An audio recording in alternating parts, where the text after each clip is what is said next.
ક્યાંથી આવો છો તમે?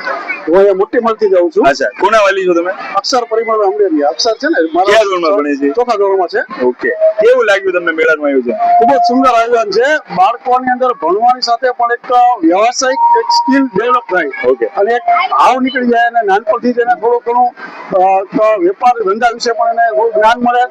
બજારમાં કઈ રીતે આજે લોકો ચાલતા હોય છે કે બજારમાં કોઈ ખાણી પીણી વેચાવી હોય તો કેટલી પ્રોબ્લેમ આવે છે અને કઈ રીતે એનું સોલ્યુશન હોય. પછી નફો ખોટ કઈ રીતે હોય છે તો ભણવાની અંદર પણ એને લાભ થાય. આનાથી માઇન્ડ છે એકદમ જે માણસો અત્યારે ગેમ રમીને જે મોબાઈલમાં ની અંદર જે છોકરા ઓલું કરે એને બદલે આવા જે કર્યો તો ખુલ્લા વાતાવરણને કારણે એનું માઇન્ડ છે પણ સારો વિકાસ પામે. ભણતરની સાથે આપણે ગણતર કહી શકાય. ઓકે, વેરી ગુડ, સરસ, ખૂબ સરસ. ભાઈ ક્યાંથી આવો છો તમે? આ મોટી ભારત. અચ્છા, કોના વાલી છો તમે? અત્યારે મારો પ્રોગ્રામ નથી બનતો. અમે ખાલી મુલાકાત લેવા સ્કૂલે આવ્યા છીએ.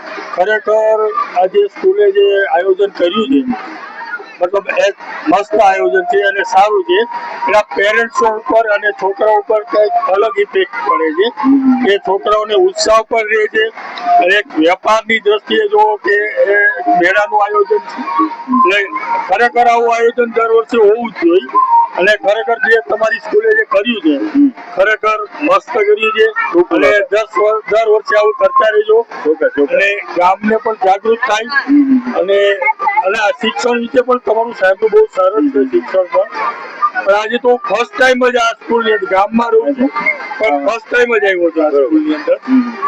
બસ વાલીઓના એવા જ ઉત્સાહની અમને આશા છે. સરસ એક્સપિરિયન્સ છે અને સારો રહ્યો છે. આ બધા તમારા ટીચરો છે, સ્ટાફ છે તમારો ઘણો બધો થેન્ક યુ સો મચ.